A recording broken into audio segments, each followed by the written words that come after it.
de los teólogos grandes de nuestro tiempo y estaban haciendo entrevistados y mientras estaban siendo entrevistados le preguntan al doctor Sproul, que definitivamente es el Lutero de nuestro tiempo, le preguntan que qué era lo que a él le dolía en su corazón del pueblo inconverso.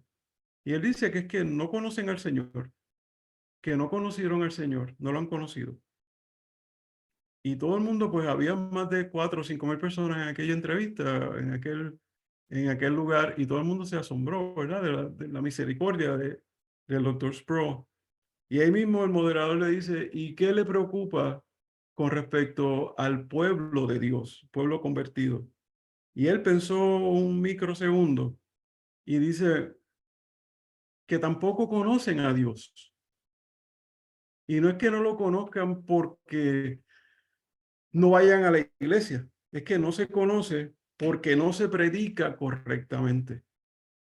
Nosotros tenemos el beneficio de pertenecer a una iglesia que la palabra de Dios se predica fiel y verdaderamente como debe ser. Y nosotros estamos, en nuestra misión, como decía Sproul, era conocer al Señor, es conocerlo, es saber quién es saber los nombres, es saber sus características, es saber absolutamente todo lo que podamos absorber de Él. Yo me imagino que todos los que estamos casados empezamos por conocer a nuestra pareja como amigos, después un tiempo como novios y ahora como esposos.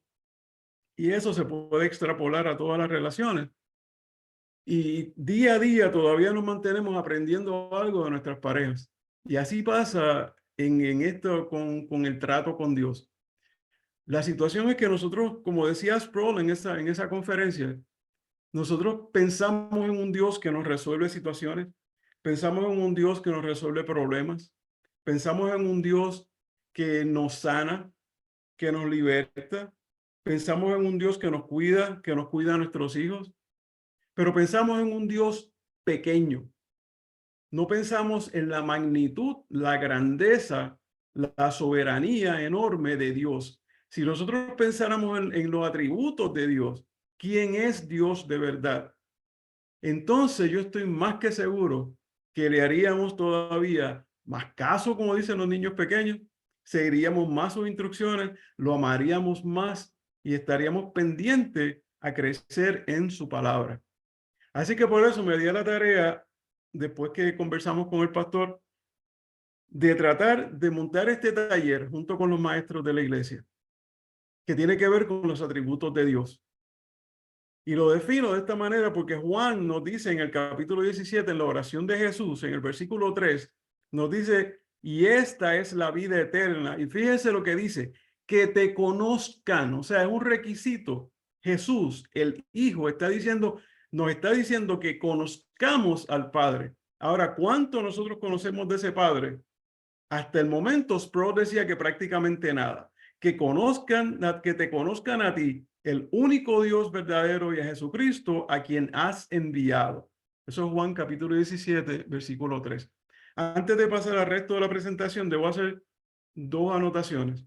Una es que esta presentación la he hecho no como un típico PowerPoint, dando un punto y dejándolo al descubierto, porque no les haría un favor si usted quiere regresar aquí y mirar los atributos nuevamente. Yo los preparé tal y como si estuviera hablando con usted. Es más fácil porque así usted lo que va a hacer es nada más que venir a la pantalla, mirar la pantalla y tiene una descripción completa. Es como si yo le estuviera hablando en ese momento. Es más fácil que escribir un punto solamente y desarrollarlo sin escribir nada.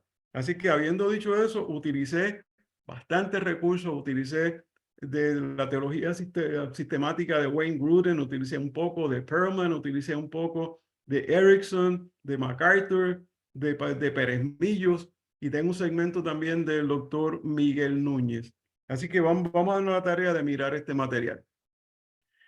Cuando hablamos de la definición de los atributos de Dios, según la Real Academia del Lenguaje, el atributo son las cualidades o las propiedades, o le podemos añadir las características de un ser. Así que lo definimos. Y cuando hablamos de los atributos de Dios, nos estamos refiriendo a aquellas características que describen al ser de Dios. Podemos decir, y eso sin llegar a una categoría en particular en este momento, podemos decir que Él es uno, que Él es santo, que Él es omnisciente, que Él es omnipresente, Él es omnipotente. Estas son algunas de las palabras que nosotros llevamos años en la iglesia, los que tenemos mucho tiempo, y hemos escuchado con mucha frecuencia. Son algunas de las diferentes palabras que usamos para describir la naturaleza y el carácter de Dios. Son características que atribuimos al ser de Dios. De la misma manera, cuando describimos los atributos de alguien, de cualquier persona, nosotros lo describimos de manera tal que siempre hablamos de, hacemos esta distinción entre la persona y los atributos. Por ejemplo, decimos, usted puede decir, el pastor es paciente. El pastor es paciente, claro, pero usted no diría que el pastor es paciencia. Eso es distinto. Usted también diría que su pastor es más que una mera en una lista de rasgos. La misma manera con Dios. Dios no es simplemente una lista de atributos, sino que Dios es diferente a su pastor, es diferente a usted, diferente a mí, porque Él fue quien nos creó, Él fue quien nos definió y Él fue quien nos permitió hasta cierto punto entender quién es Él y cómo es Él. Y al tener una mejor comprensión de Dios, podemos aprender más sobre lo que Él es y la auténtica bondad, la verdad, la belleza, la paciencia, la fuerza, y sígale poniendo atributos todavía más que vamos a descubrir a través de la lectura del libro que se le hizo llegar el domingo. Esto lo que estamos haciendo hoy es una mera introducción. Cuando decimos esto, que acabamos de ver en la lámina anterior, decimos que Dios es sus atributos, es distinto a nosotros. Nosotros no somos nuestros atributos son parte, y esa es la diferenciación que hacemos entre una persona, pero Dios es su atributo. Hay un momento, y me estoy adelantando, por un momento que usted sabe que dice que Dios es amor. Dios es amor. O sea, Dios es uno de sus atributos. Y eso no significa que Él sea un compuesto, y perdónenme esto, lo hice para que se rieran, pero no es que Él sea 3 libras de omnisciencia, 3 libras de omnipresencia, 3 libras de omnipotencia, y así sucesivamente, y mezclando todo eso, tenemos un concepto entonces de Dios. Eso no es.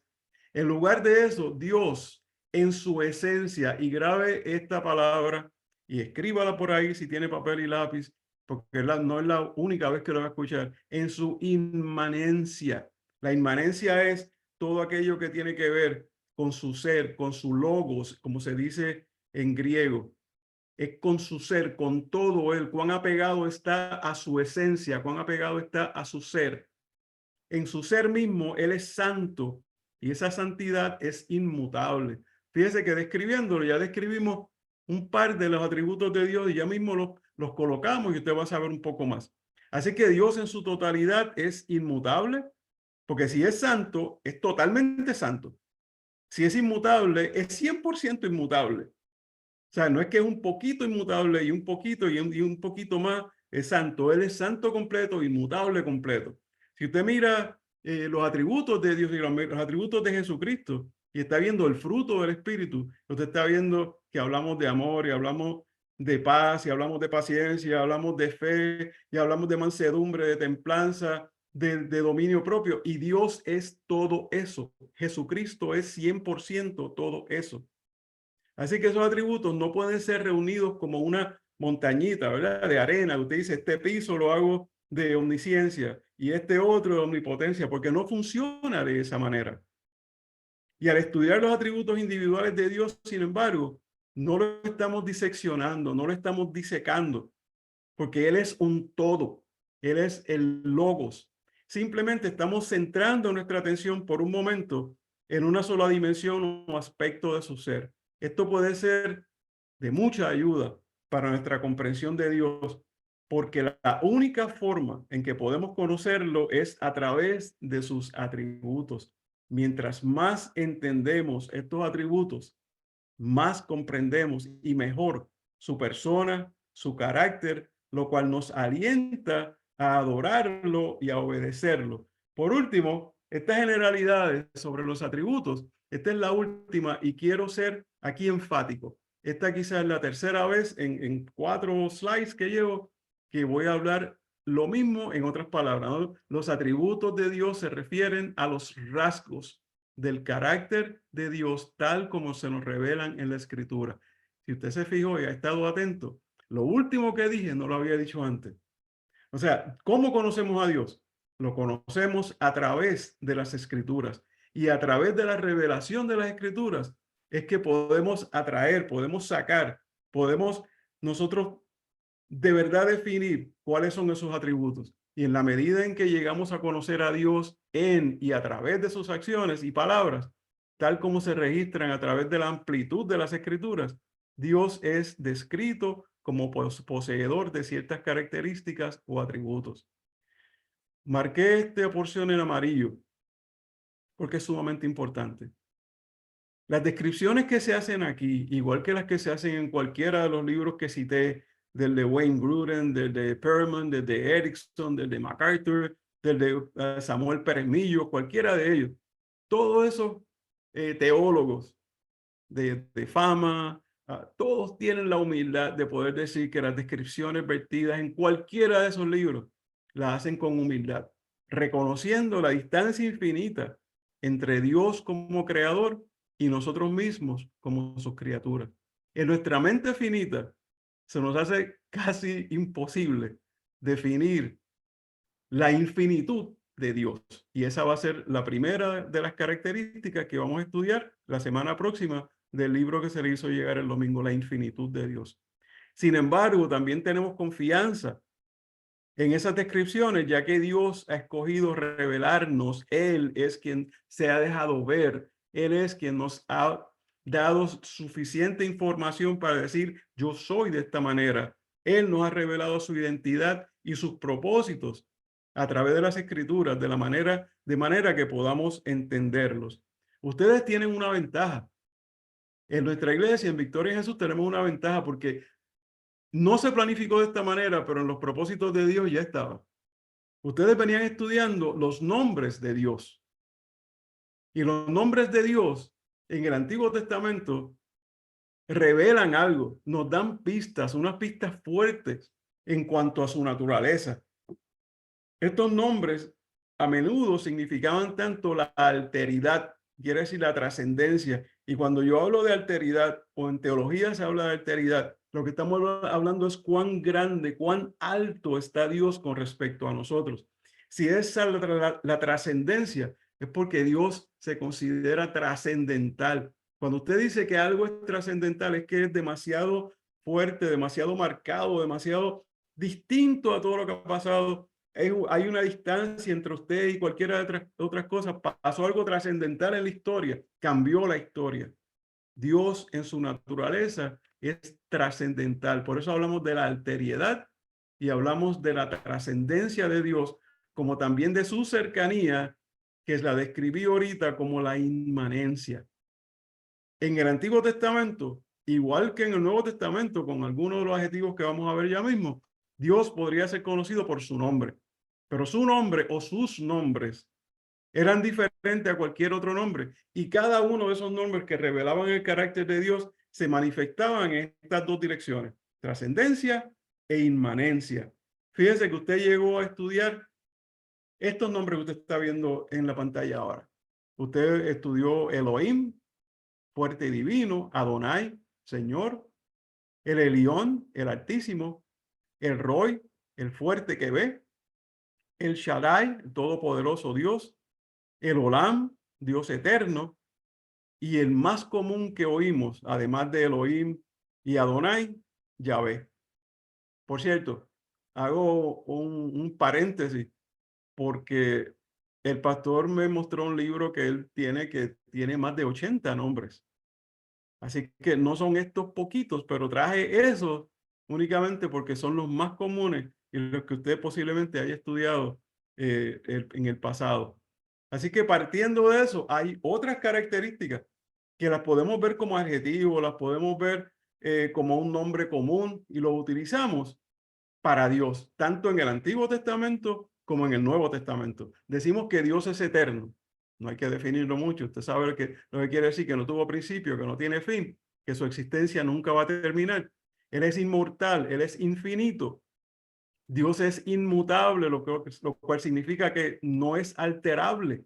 Quiere decir que Dios es absolutamente digno de confianza y fidedigno. Dios es incomparable. No hay nadie como Él en obras y en existencia. Es inigualable y perfecto. Es inescrutable, lo cual significa que no tiene límite, y es insondable, por lo que no se puede llegar a conocer por completo.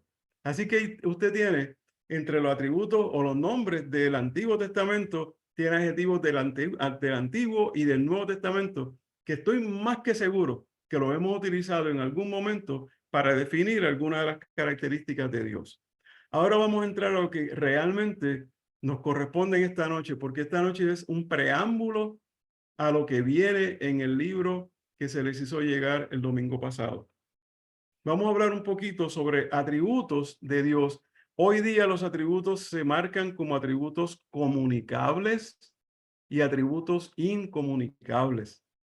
Atributos comunicables y atributos incomunicables. Anteriormente, si usted busca el libro de teología de Perlman, que se lo recomiendo, es básico, es bastante bueno, no es tan complicado como el de Gruden, no es tan complicado como el de Erickson o el de Peremillos, ni aún como el de MacArthur, que es muy bueno en contenido, un poquito denso en algunos casos, pero este de Perlman, hubo un momento donde el pastor y yo utilizamos este o utilizamos este otro, y nos decidimos por el libro que le dimos la semana pasada.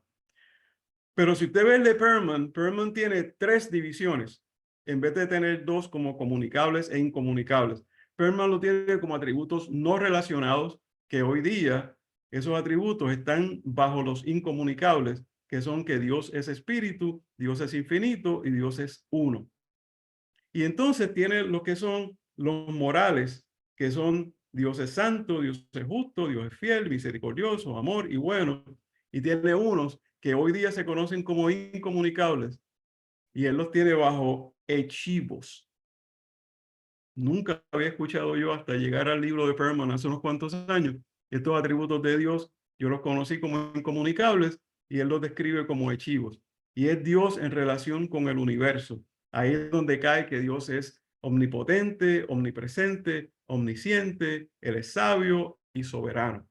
Ahora, ya que hablamos de eso y que usted tiene una idea general así por encima a 38.000 pies de altura, de que hay 2 clasificaciones, atributos comunicables e incomunicables, vamos a hablar un poquito de cada uno de ellos y darle unos ejemplos. En teología sistemática solemos hablar de los atributos incomunicables de Dios y también de sus atributos comunicables, ¿verdad? Entre los incomunicables están la inmutabilidad, Dios no cambia, y su trascendencia, lo grande que es con respecto a nosotros. Y déjeme decirle lo que no es comunicable. Los atributos incomunicables le pertenecen únicamente a Dios. Cuando yo les hablé de Perlman, que él dice de los hechivos que son omnipotentes, únicamente al Señor; omnipresente, únicamente Dios; omnisciente, únicamente Dios; Dios es sabio, en su sabio sapiencial por encima de todo el mundo, únicamente Él; soberano, únicamente Él. Esos son incomunicables. Son atributos que le pertenecen únicamente a Él. Ahora, cuando hablamos de atributos comunicables, no queremos decir que Él nos va a traspasar ese atributo como Él lo tiene, pero lo compartimos porque Él nos permite compartirlo, sino que de alguna manera Él puede formar ese atributo en nosotros. Vamos a explicar de lo que estamos hablando. ¿Cuáles son esos atributos comunicables y cómo entenderlos bíblicamente? Yo le voy a dar alrededor de 7, bien breve. Le voy a dar alrededor de 7. Y si vamos a otros libros y a otros teólogos, usted va a encontrar otras descripciones también.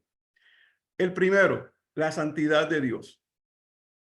Entiendo que Dios no me puede dar ni parcialmente un atributo incomunicable, ¿verdad? Ya lo expliqué, como la omnipresencia. Él es único, Él es el único que tiene eso. Pero Él sí me puede santificar y puedo compartir ese atributo con Él. Y si bien no totalmente como Él es, que es santo perfectamente, porque Él solo es, como describe Isaías en la visión 6, en 6:3, Él es santo, santo, santo. Ahora, nosotros somos creyentes, los que estamos aquí. Dios nos está santificando. Por eso, a veces bromeando, usted me escucha que yo le digo al pastor santo. Y no lo digo porque él tenga una aureola sobre la cabeza, ¿no? Es que la palabra santo en su mejor sentido significa apartado, libre de corrupción. Dios es un ser apartado del resto de la creación en su santidad y nos ha apartado para Él como sus hijos. Por otro lado, Él está libre de corrupción y nos está limpiando de toda corrupción a nosotros a través de la Escritura. Porque dice que la Escritura es útil ¿para qué? Para enseñar, para redarguir, para hacer las cosas esas, para instruir en justicia, para que nosotros podamos sentir el efecto de cuando estamos fallando y cuando estamos haciendo las cosas bien, porque el Espíritu Santo nos habla y nos dice cómo estamos y en qué momento estamos. Así que nos están sacando, por un lado, del mundo como tal, ¿verdad? Nos están apartando y nos están, si nosotros nos permitimos y dejamos que el Espíritu Santo trabaje como tal, nos están apartando de toda corrupción. Es una manera sencilla de verlo. Sé que estoy volando a 38,000 pies de altura, pero es como más fácil, lo podemos ver. Es así como hasta cierto punto Él puede transmitir esa santidad a nosotros y por eso hablamos de este atributo como comunicable. Segundo, hablamos de la fidelidad de Dios. Hay una parte de la fidelidad de Dios que Él va formando en nosotros. Aunque no somos totalmente fieles como Él, jamás lo vamos a hacer. Él nos está permitiendo ser fiel, pero no 100% como Él. Nada puede cambiar la fidelidad del Señor. Como dice Pablo en su segunda carta a Timoteo, en el capítulo 2, el versículo 13, dice, si somos infieles, Él permanece fiel, pues no puede negarse a sí mismo. Así que la fidelidad de Él y la nuestra compartimos el atributo, pero Él es fiel al 100%. Nosotros estamos luchando por llegar a eso.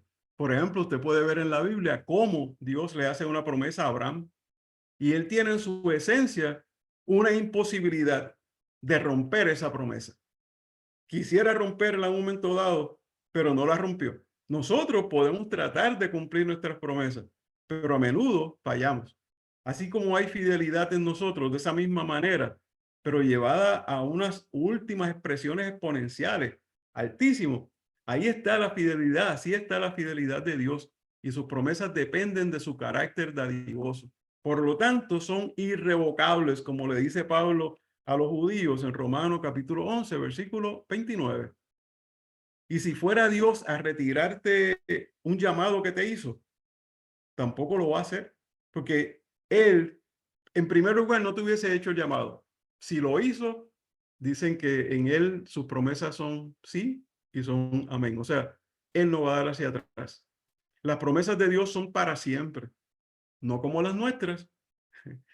Pastor, voy a llegar temprano a la... Si cuenta conmigo, si sabes contar, no cuentes conmigo. Esto no quiere decir que Él no nos disciplina y que no nos pueda removernos de una posición. Cuando el ejemplo que le di de Romanos 11:29, Pablo se está refiriendo específicamente a la salvación que nunca perderemos. Eso significa que como quiera que nos portemos, el pueblo judío o nosotros, Él siempre se va a mantener fiel. El tercer caso, el tercer atributo comunicable es el amor de Dios. Y aquí podríamos estar hablando el tiempo que no tenemos, hasta mañana. Dice que la Biblia no solo nos dice que Dios ama. Fíjate cómo nos dice, la Biblia nos dice que Él es amor en Primera de Juan 4:8. Cuando hablamos de que Dios ama, pensamos quizá que Él ama como nosotros, que amamos hoy y mañana no.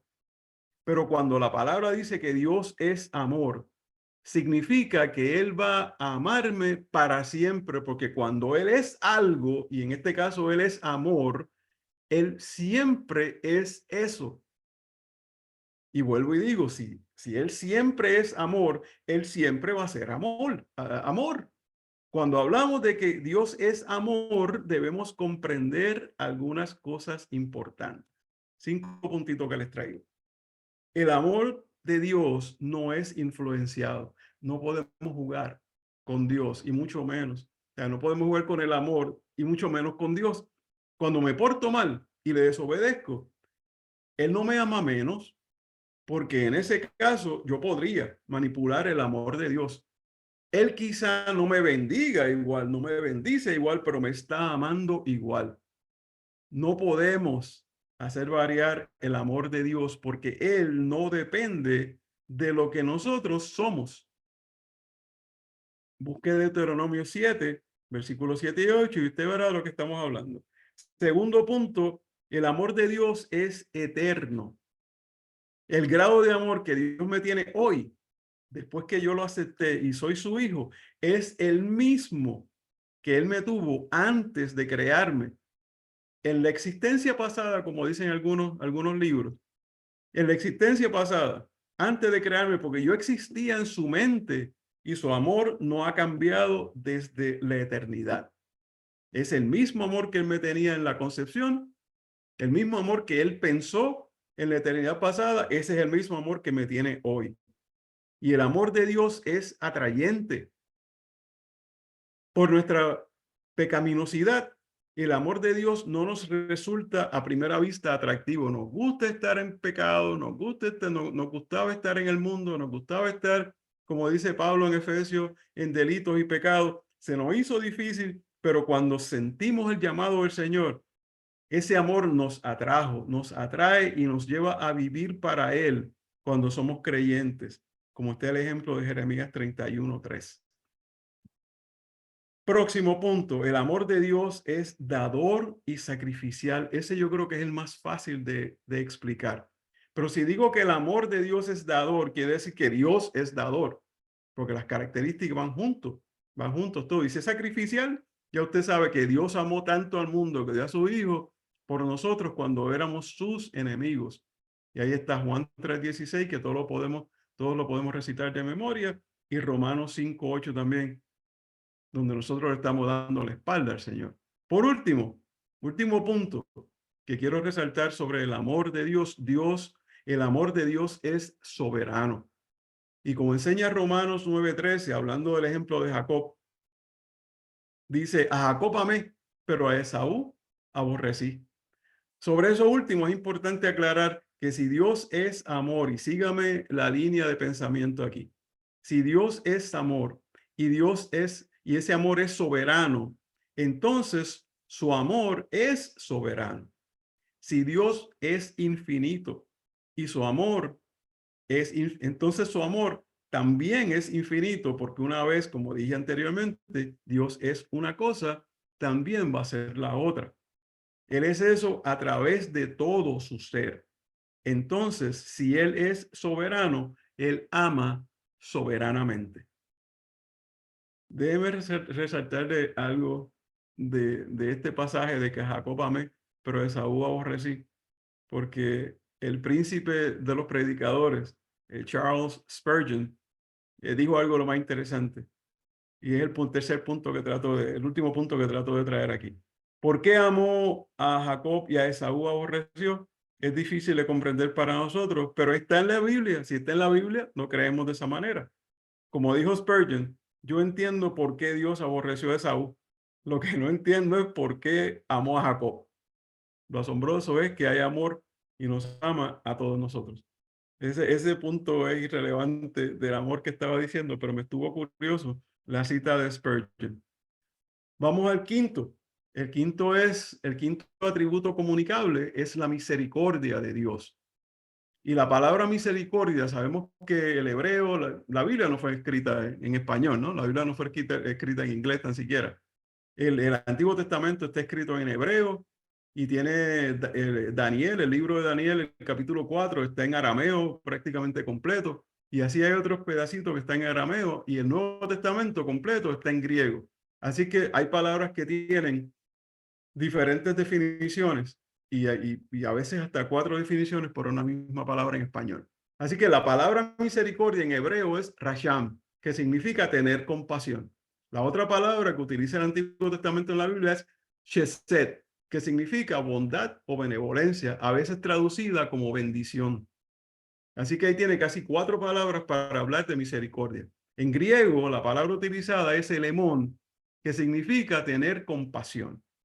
¿Por qué traigo eso a relación? Porque en estas traducciones, en Éxodo capítulo 34, versículo 6, ahí se usan prácticamente todos según la Nueva Biblia de las Américas. Cuando Dios quiso presentar su amor, usó esas palabras en el hebreo.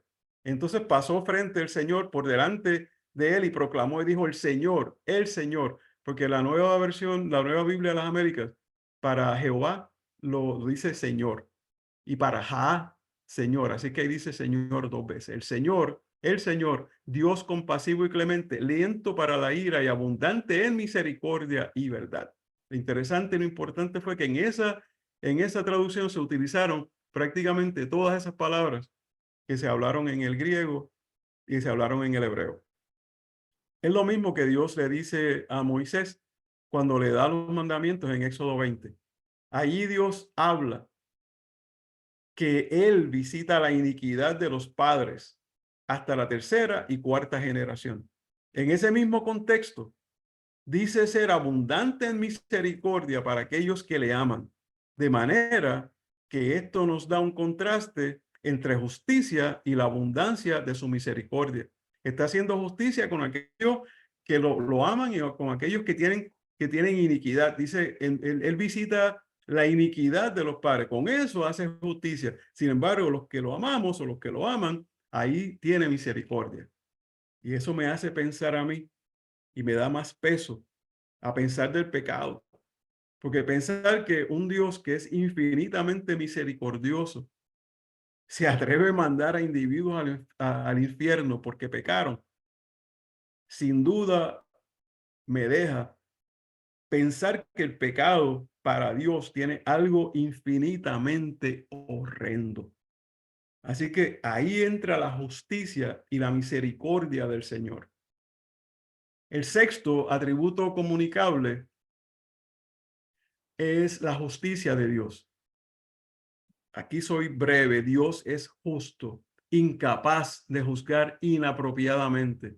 Aunque él pudiera juzgar a uno de una manera y a otro de otra manera, y juzgarlo según sus pecados a la luz de lo que de cuánto lo han conocido a él, al final de la ecuación, al final del camino, todos hemos sido, estamos siendo y vamos a ser juzgados equilibradamente. A la luz de lo visto hasta ahora, la palabra de Miqueas en 6:8 ganan todavía más peso. Dice, oh hombre, él te ha declarado lo que es bueno y qué pide Jehová de ti. Solamente hacer justicia, amar, misericordia y humillarte ante tu Dios. O sea, Dios nos llama no solo a hacer justicia y misericordia, sino también amar estas cosas. Fíjese que aquí utilizamos 3 de los atributos que el Señor nos está mostrando. En ese solo pasaje de Miqueas 6:8, él nos muestra los atributos, nos da esos atributos y nos pide que los pongamos a trabajar por el bien nuestro. Nos dice que solamente hacer justicia, amar misericordia y humillarte ante Dios. El sexto atributo, el séptimo, perdón, y el último con los que los dejo. Y sé que puede haber alguna controversia en esto, pero vamos a analizarlo bíblicamente. El último atributo sería la ira de Dios. Y su ira, si lo miramos bíblicamente, no por nuestra impresión, es el rechazo absoluto contra el pecado. Y yo les hice una aseveración hace un momento sobre el pecado y lo mucho que me da de pensar cuando hablo de misericordia, cuando hablo de justicia, y cómo él lo ve, siendo él santo, santo, santo y justo 100%. Se trata, esa ira se trata de la ejecución justa, y debo subrayar, justa de su justicia. Dios no tiene una ira como la nuestra, no se muestra igual, no es voluptuosa. no es emotiva como nosotros. Y les traigo dos ejemplos claros para justificar este punto. En Romanos 1:18, en Romanos Pablo habla de cómo la ira de Dios se revela desde el cielo contra toda impiedad y justicia de aquellos que suprimen la verdad. Todo aquel que conoce la verdad y no la enseña, suprimiéndola, eso merece la ira de Dios.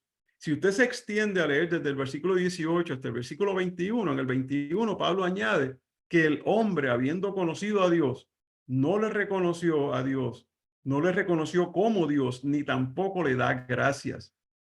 Esa es una injusticia. Y por eso la ira de Dios cae sobre el pecador.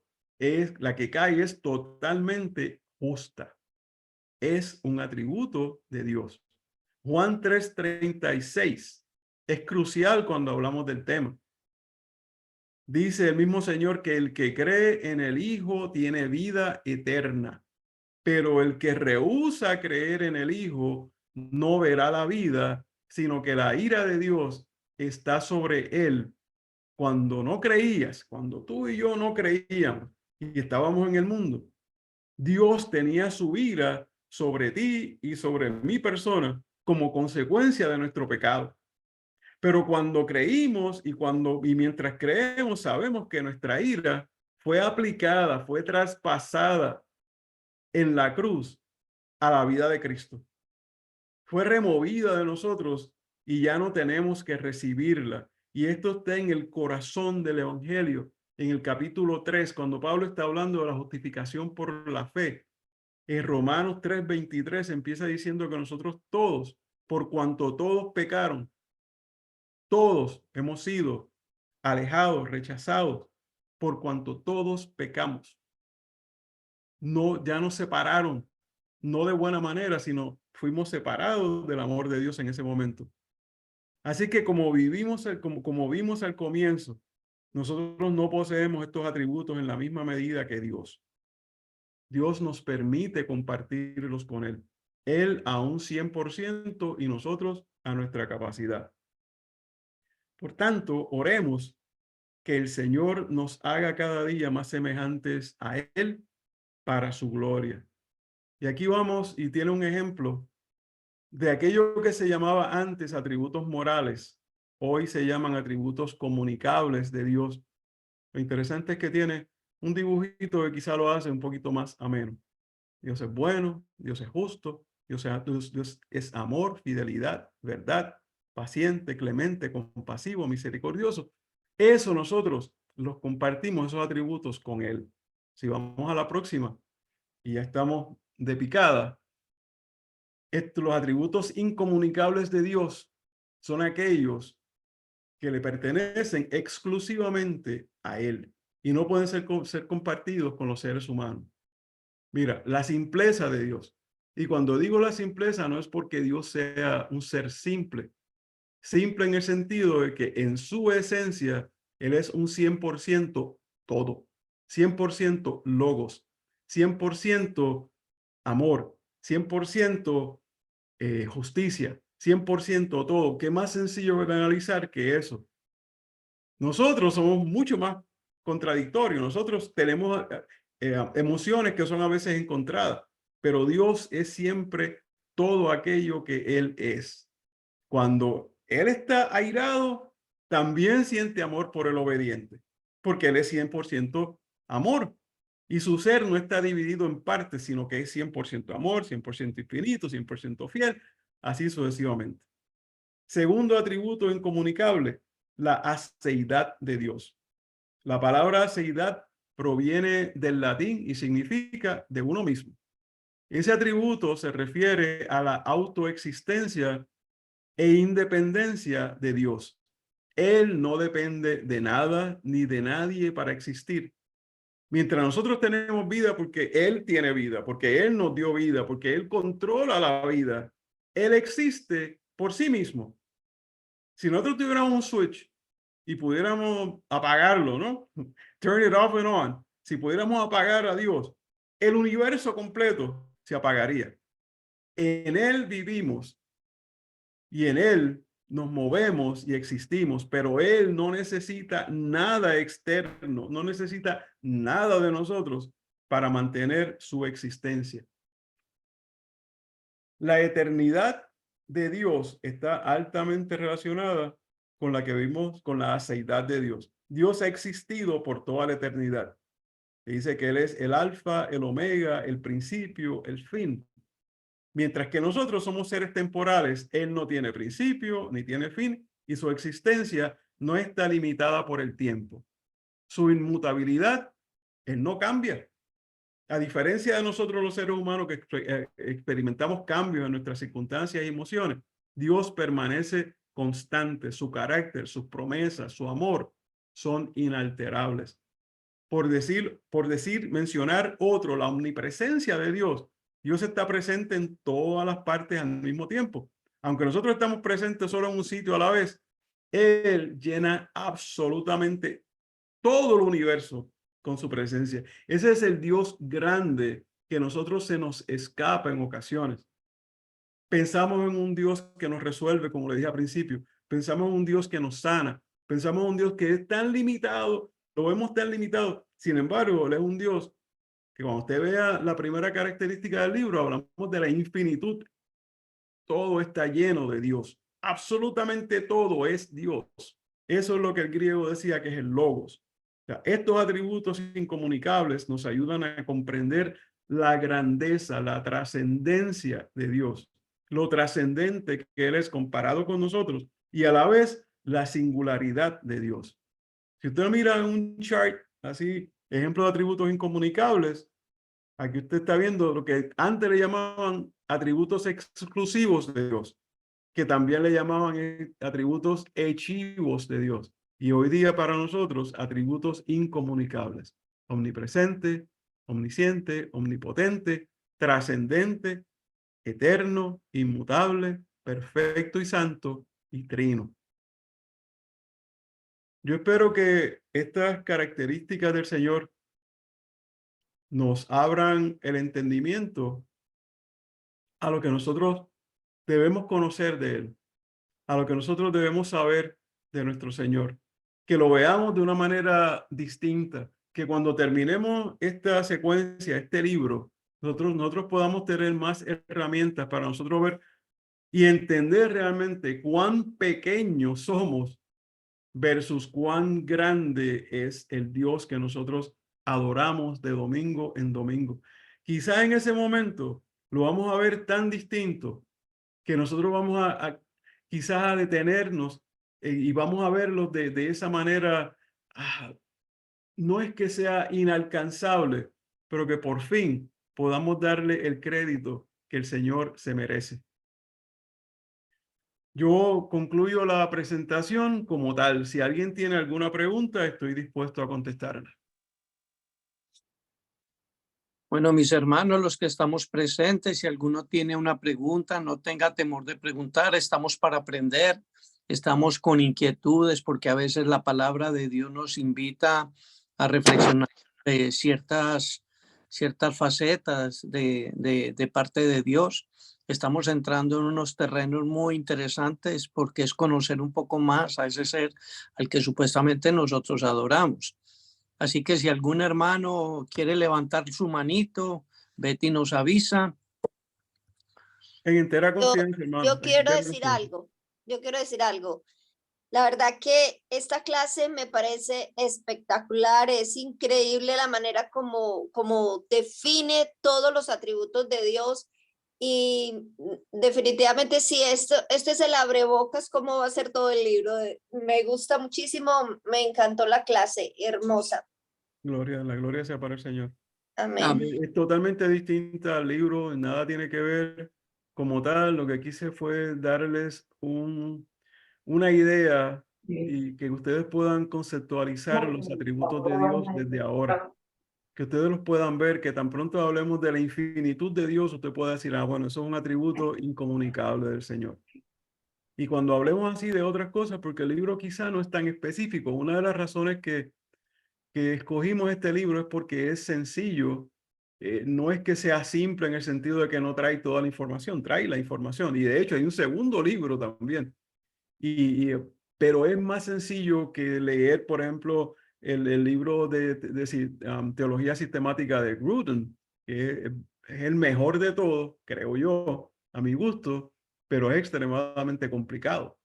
Ahí sí nos metemos en teología y filosofía hasta lo último.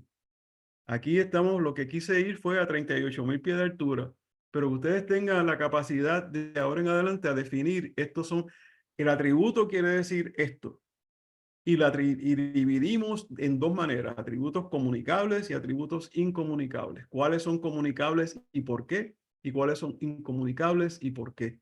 Y de la misma manera, fíjense cuánto escribí en el PowerPoint, porque quiero que si ustedes desean regresar nuevamente a ver la presentación, a escucharla, a buscar las definiciones, que ustedes tengan más que la definición, que tengan la explicación de mi parte.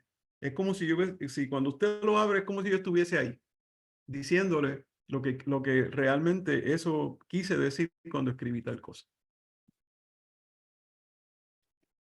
Algo más. Pedro, Gilberto. Sí, Gilberto.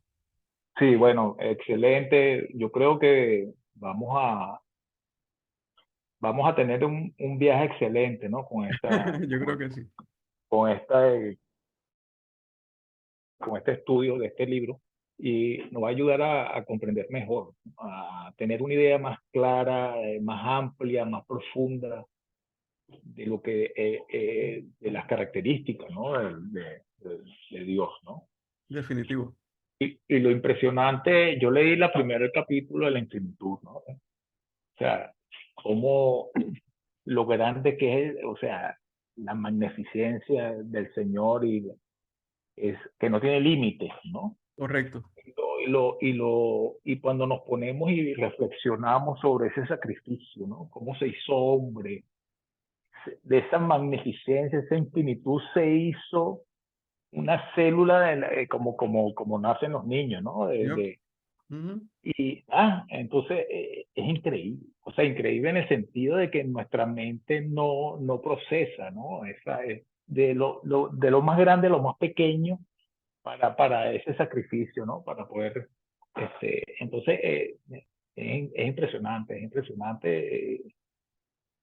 Bueno, meternos en la cabeza, ¿no? ya que tú leíste ese primer capítulo, me imagino que con esta explicación ya tú estás viendo a ese ser que vamos a adorar todos los domingos, lo ves distinto. Claro, ¿no? Por supuesto, ¿no? No, y uno leyendo Esa es la la Biblia, idea. por supuesto, Esa es la idea, te porque da la idea. nosotros estamos adorando usualmente a un Dios demasiado pequeño. Sí, Nosotros lo hemos achicado, lo hemos minimizado, lo hemos ajustado a nuestra necesidad, cuando Dios es un ser soberano, amplio, infinito, omnipotente, omnisciente, omnipresente. Y si nosotros viéramos la magnitud de lo que todo eso abarca, nos comportaríamos totalmente distinto a como hacemos. no, y aparte de eso, ¿no? Esa ilustración, ¿no? Que siempre le hemos dado como geniecillo de la lámpara, que no es tal, ¿no? Eso es si fuese cierto, es una pequeñez en Correcto. comparación con lo que realmente significa la infinitud de Dios. Y el ejemplo que da el libro sobre si ponemos el tiempo, ¿no? en una hoja blanca y la llenamos de hojas blancas, es una pequeña raya. Ajá. Y todo lo demás es Dios, ¿no? Como tú dijiste, que el universo está bajo su manto, todo lo puede y todo lo domina. Correcto. Entonces, nos da una idea mucho más amplia de lo que es Dios realmente. O sea, eso debería ser, ¿verdad? Junto con nuestra prédica, que definitivamente el Evangelio lo que trata es del querigma de Dios, ¿verdad? El que Dios vino al mundo, sufrió, murió por nuestros pecados, murió en una cruz, fue sepultado, resucitó al tercer día. Ese es el mensaje del Evangelio. Ese es el mensaje del querigma, el anuncio de la iglesia. Junto con nosotros entender quién es Dios, quién es Jesús, quién es el Espíritu Santo, lo que hacen por nosotros, lo que hacen cada día y en cada momento por nosotros. Ese sacrificio enorme de Jesús. Yo creo que veríamos la prédica distinta y veríamos nuestra oración distinta y nuestro comportamiento distinto. Eso es correcto. ¿Algún otro comentario? Hermano Pedro, Camilo, de verdad que sí veo que esto nos va a llevar a elevar un concepto, elevar nuestro concepto con lo que es Dios, porque a veces, muchas veces la falta de respeto, la falta de reverencia, la falta de consideración de quién es ese ser que un día nos dio la vida, en las iglesias se está manejando un concepto muy bajo y Definitivo. este estudio va a elevar ese concepto para todos los hermanos, para beneficio de la congregación y para aquellos que por YouTube se acerquen a ver ese estudio también. Definitivo. Yo he escuchado gente que quiere ir a la iglesia para cargar la batería el domingo, para sentirse emotivo, la emoción. No, yo quiero ir a lo que dice Pablo, le dice a Timoteo en la segunda carta, en el capítulo 4. Le dice en el primer versículo, dice, te pido enfáticamente, ¿verdad? Diligentemente te pido de que prediques, de que delante del Señor, que va a venir a buscar a vivos y a muertos, en su reino, que prediques la palabra. O sea, nosotros debemos limitarnos a la Biblia, únicamente a la Escritura, a la Biblia. Esto no es cuestión de ir el domingo para cargar la batería. Sí, hay un mensaje de Dios que nos va a cargar la batería, pero tenemos que mirarlo escrituralmente, no mirarlo emotivamente, sino escrituralmente. Aprender de Dios, y eso es lo que estamos haciendo aquí, el complemento, aprender de Dios para aplicarlo en el otro escenario. Y así nos da un complemento perfecto para nosotros entender quién es Dios y lo que ha hecho por nosotros. ¿Alguien más quiere hacer un comentario? Por favor. Sí, por aquí. Buenas noches. Hermano Pedro, muchas gracias. Es una bendición este tema. Hace rato quería que pasara llevarlo a cabo, así que muchísimas gracias, toda la gloria al Señor.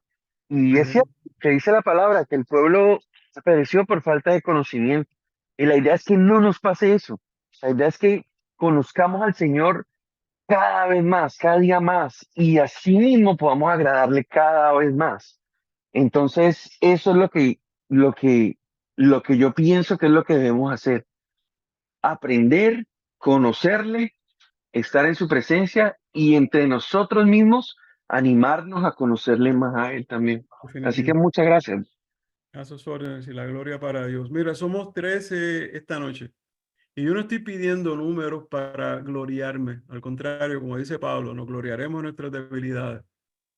Pero sí me gustaría que ustedes que conocen a otras personas y a otras personas de la misma iglesia, que se unan.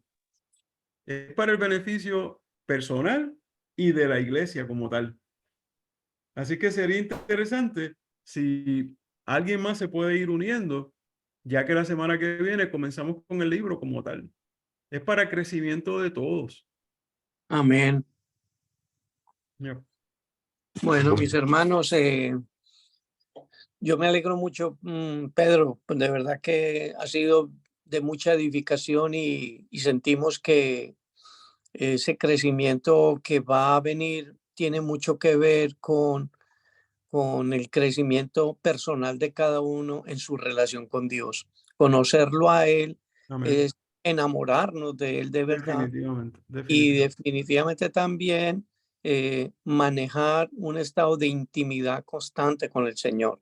Es la única manera en que vamos a ver fluir el poder de Dios a través de su Santo Espíritu para que nos vamos de una vez desligando de muchas cosas del mundo y entrar más en el mundo espiritual de Dios. Eso definitivamente lo va dando ese conocimiento que está mismo en la palabra. La palabra nos va guiando a ese punto de inflexión donde vamos a tener algo mucho más poderoso que lo que tenemos en el día de hoy. Amén. Así es.